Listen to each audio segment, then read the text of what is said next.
Welcome to the last session, Publishing with Cambridge, Understand Research Transparency and the Transformative Agreements. Okay, I'm still the speaker of today.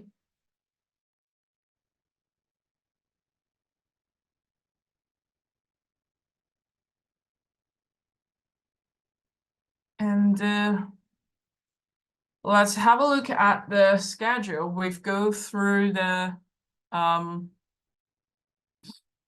publishing in international journals and introduction. We introduced the Cambridge OA journals and OA policy.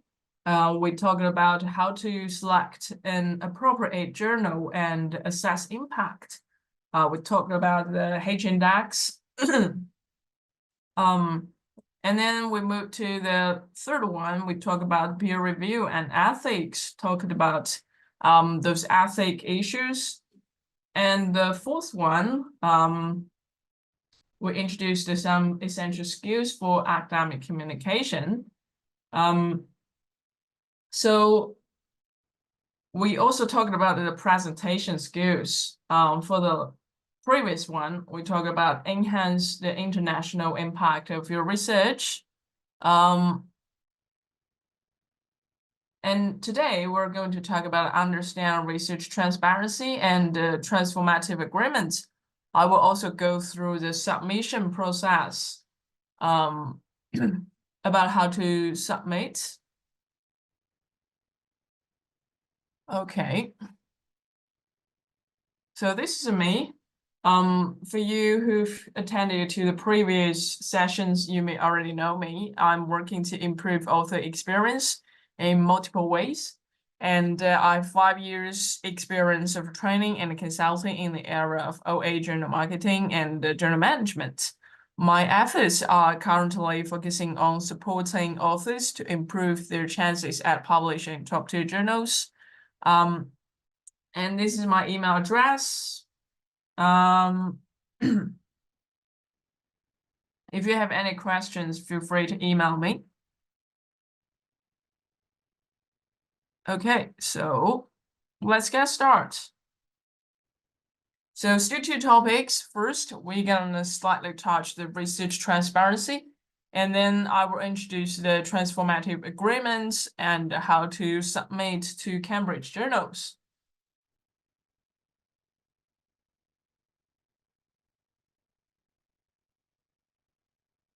Okay, research transparency. You may already aware of the replication crisis, which has influenced fields like psychology, economics, but it's also an issue for all research disciplines, like the data, code, materials, methodology.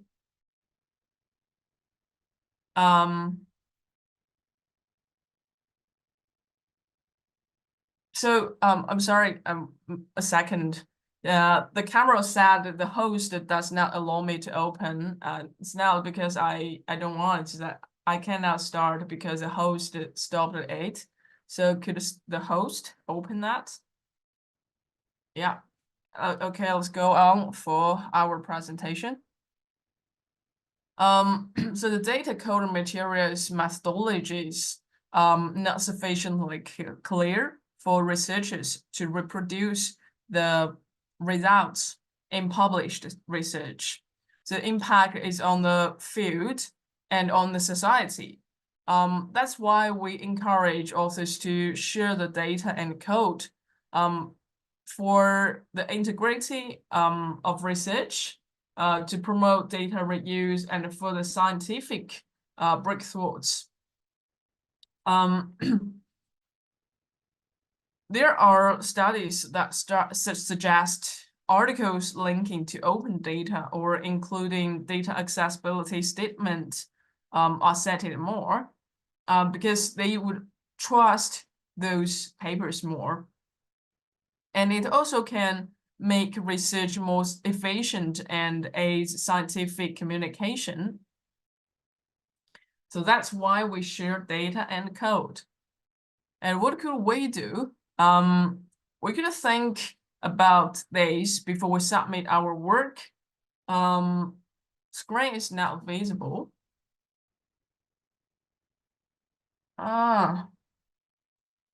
Let me stop share and try to share a screen again. Screen 2. Is that okay? Okay.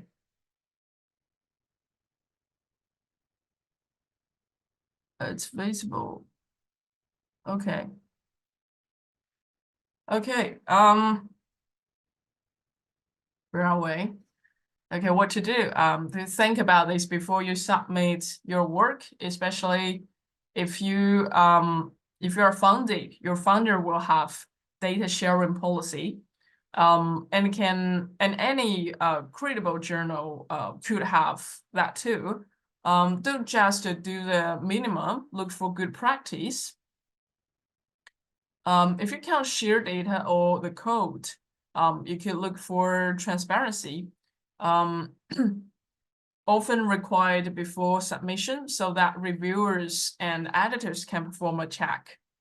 So in terms of where to share, you need to find some reliable repositories, some discipline repositories, and general repositories like GitHub, and some repository guides. And trustworthy repository is very important.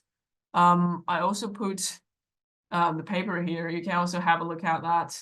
The DOI, the link is also here. And you can know more about the data availability statement and also the open research and research transparency. It's only for a trustworthy scientific environment. And this is research transparency with Cambridge. I put those links here.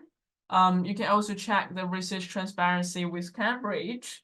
We also have different some useful links for you, like data availability statement and share data. And also registered reports, and I put those links here. Please feel free to click it and have a look at that when you need. So that's all for the research transparency. Then let's move to the main part, transformative agreements. I know many of you from the institution that has signed a transformative agreement with us. So we've partnered with over 2,000 institutions globally to help you to publish your research, go to open access. If your institution has an open access publishing agreement with Cambridge, you may publish your article OA at no cost to you. To find out that, you can use eligibility checker. I will provide that later. And we also have research for life. This is for the developing world. If you apply for that, you might receive like a fees waiver or some discount for the OA journal's publication. So this is agreement. I think many of you from the institution that has TA with us. So if you have the TA, the transformative agreement with us, you can have a look at the submission workflow. I'm going to talk about how to use that to publish for free or got the discount. So this is the whole process. You prepare for your manuscript, you submit your manuscript to Cambridge journals, and then the manuscript go to peer review process and go to publication decision, and then APC transaction, and then article production, go to published, and then you promote your article. And all articles submitted to Cambridge University Press undergo the same peer review to sustain the high quality of our journal. The decision to publish an article is not affected by whether it will be published open or behind a paywall. So this is an eligibility checker. If you click that and if you put your institution there, it's gonna show what kind of agreement we signed with you. Like this one, it shows article processing charge discount for discount. That means you don't have to pay for anything as long as you hit the requirements from your institution. So it says you may publish OA at no cost in journal covered by this agreement. And all the article type, research article, rapid communication, review article, brief reports, and case reports, all those types you can publish for free with those journals. There will be a journal list. This is like the link for the journal list. Journals covered by this agreement. If you click that, there will be the list. So that's eligibility checker. This tool provides details, and for authors who not covered by an institutional agreement, we also offer those routes for funding OA publication. I also put the link here. If your institution doesn't have that, you can click the link to check which type do you suitable for. And we also have author support guideline. This is a guideline website.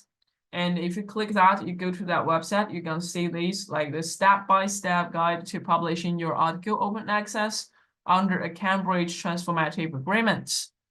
It's like a very short summary and guide for you, but still very useful.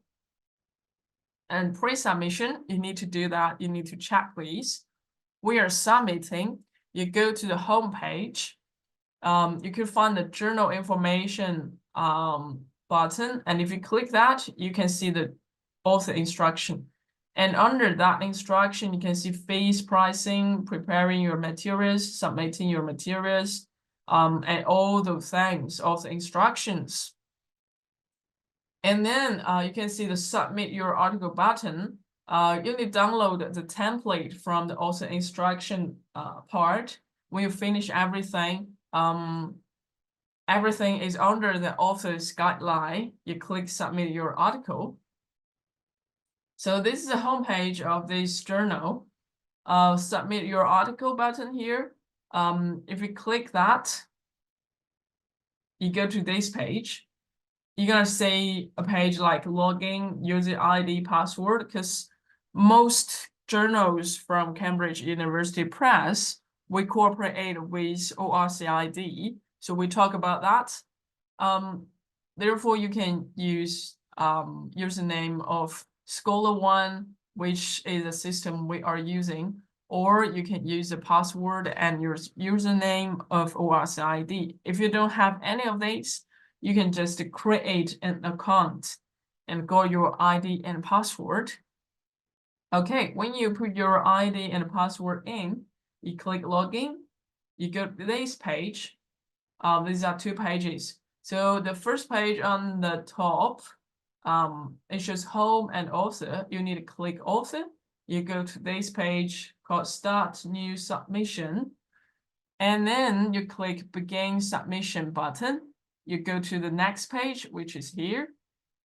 Then you can see all the steps from step 1 to step 7. Then you just follow those steps. You put type, article type, title, abstract, and then you'll upload your file, and then attributes, and then authors and instructions, and then goes through the peer review. The reviewers, you recommend the details, comments, and review and submit. So the authors and institution is the most important part. Why do I say that? Because that will link to the future cost, link to your TA from your institution.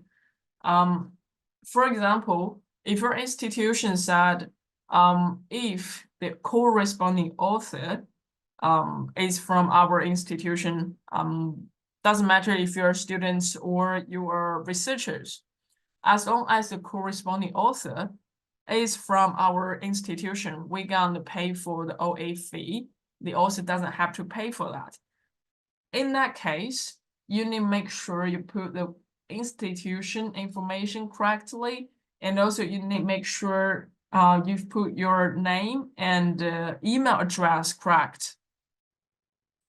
If you find that's not correct, you need to like click this button, select the correct one and modify that. Make sure you've got everything correct at this step. And then you just follow the steps to submit your manuscript and waiting for the peer review decision. And then you go to the manuscript review and publication, waiting for the publication decision. So the manuscript go through editorial and the peer review with communication to the author coming directly from the online peer review system, which is what we talked about. And we've talked about the peer review and ethics in the third session.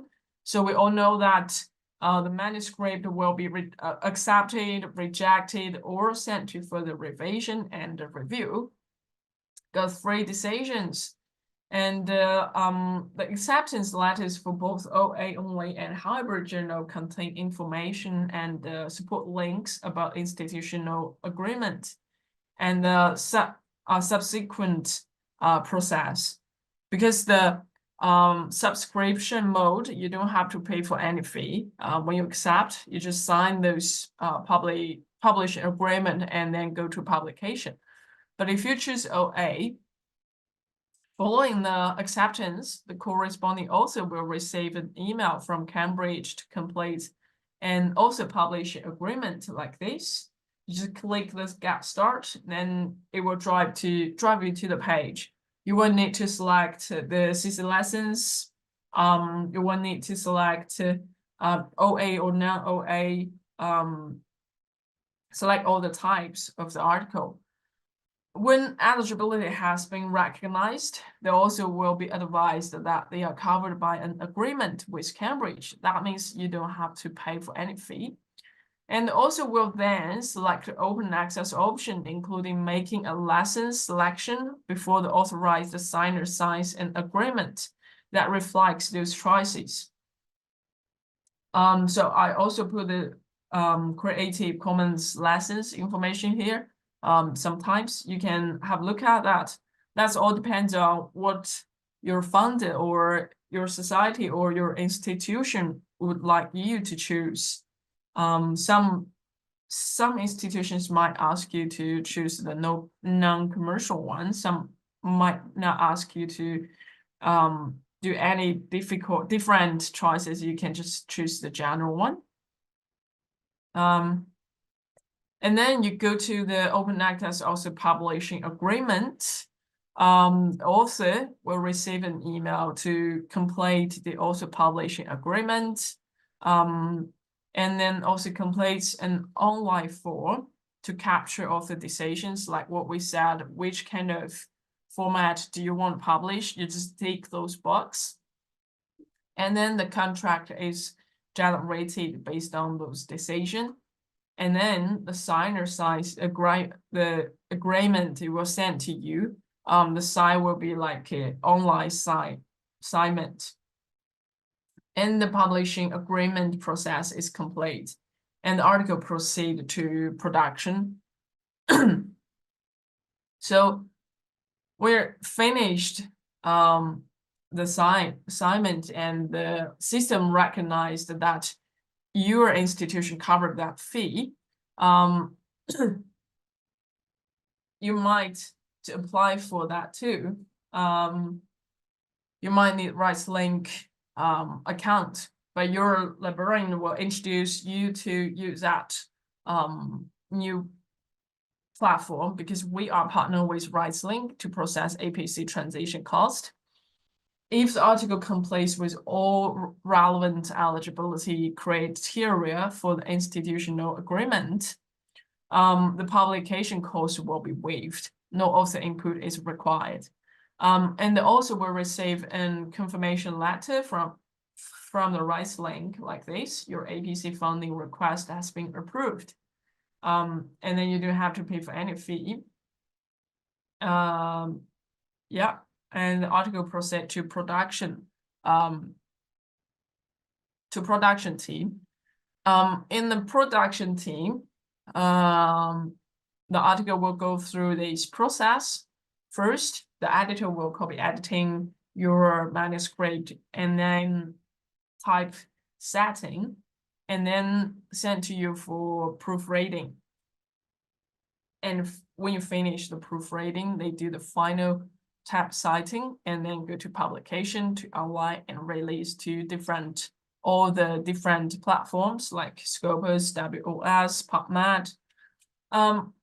During that process, what I want to say is you need clearly do your proofreading. Like you need really do the proofreading, do that. Check if there is any errors, any like typos that the editor didn't notice. Some authors might use the ChatGPT to do the language editing. We all know that the ChatGPT gonna see like this is the revised paragraph. Some authors might also copy that sentence to their article. So when you're checking, make sure you don't have this. And then authors are notified upon the publication of an article via an email containing a link to published article. So when your article published and when the public production team puts your email online, you're gonna receive the link and direct you to the online page. And post the publication conversion of the article, if you do not select the OA option and are identified as eligible under an open access agreement, you will be informed of an opportunity via email like this. So a simple online form allows authors to select their creative common lessons. This form functions as an addendum to any existing agreement. Yeah, that's the whole process from the submission to the production. And if you have any question for the OA part, you can go to this email address, like where we talked how to write those, how to select the CC lessons. What about the production thing? And also when you have questions about like author publishing agreement, open access process, or even how to select those buttons, how to upload, how to choose, all those questions related to OA, you can go to this email address and ask them how to deal with that. They will reply you within, I think, 3 to 5 working days, they will reply to you. Okay, so that's the whole process.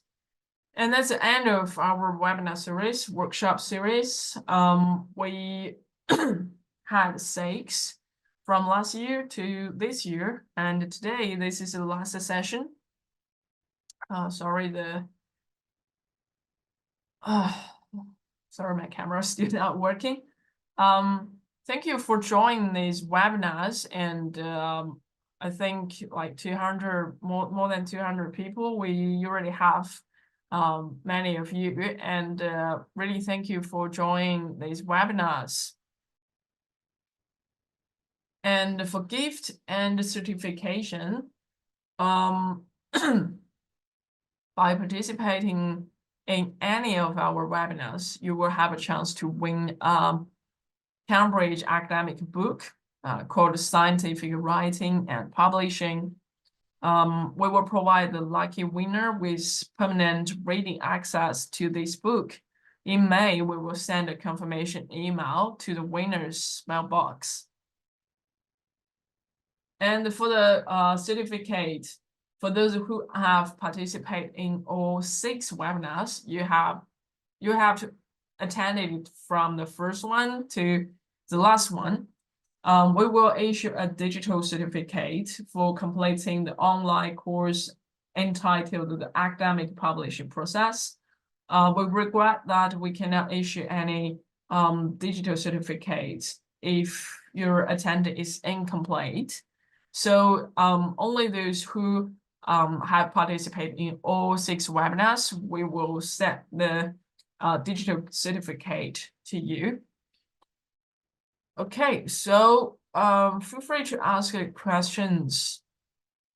And this is a QR code to complete the feedback survey. And thank you. Let me have a look at the Q&A. Will we be provided with a copy of your PPT? Yes. Yes, you will receive the video and the PowerPoint.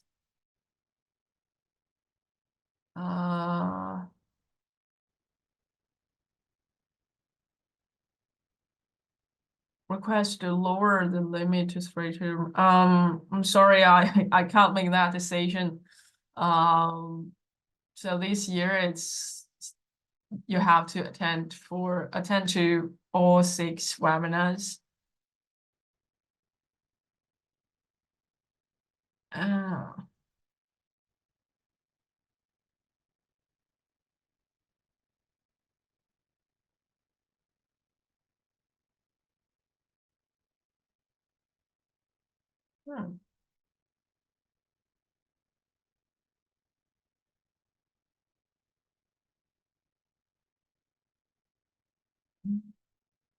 Is there any set schedule?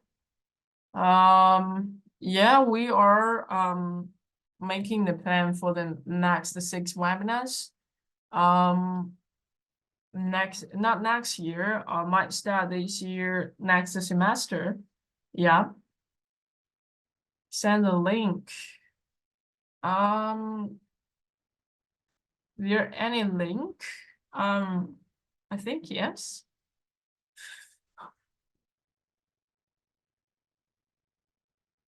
Could the host send the link to people? Yeah, that's pretty a sad decision. Yeah, I know. Yes, but with me a moment, thank you. Okay, yeah, this is a link. Thank you, June.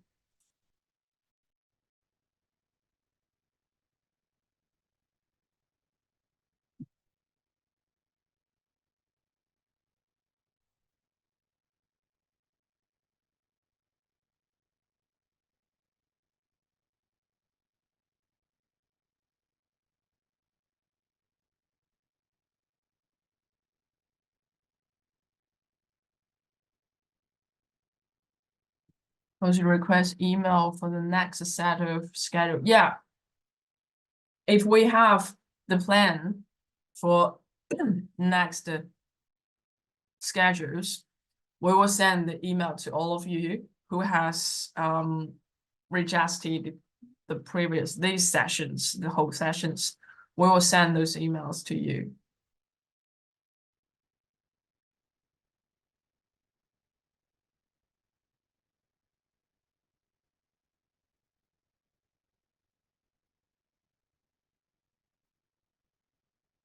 Attendance link? No, there's no attendance link.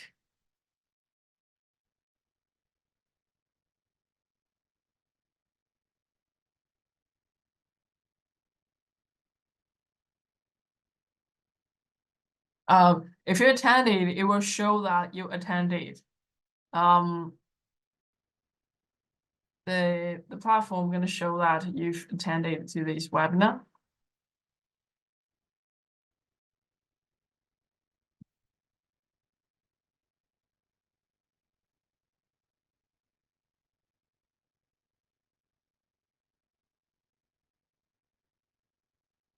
Get our certificate.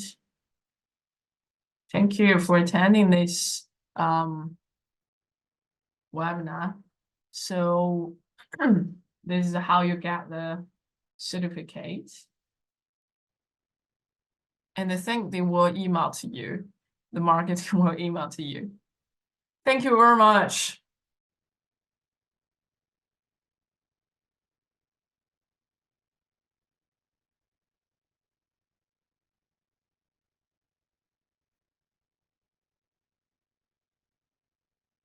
Is the authorship open for doctoral or philosophy student or must be completely done? Authorship open. Yeah, it doesn't matter if you're a doctoral student or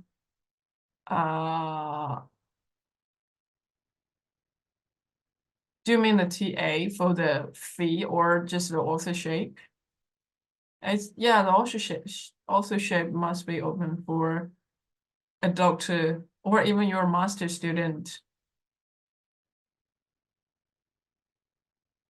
Yes, it's open for doctor philosophy student.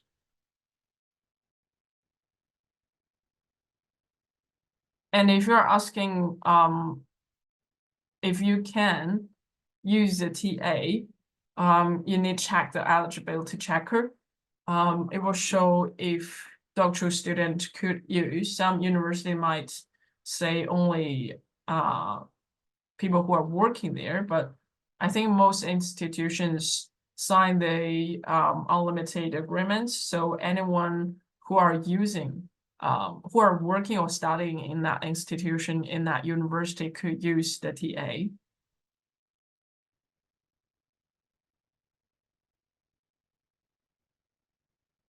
Okay, if you don't have any questions, we will stop here and looking forward to see you in our next session. Thank you.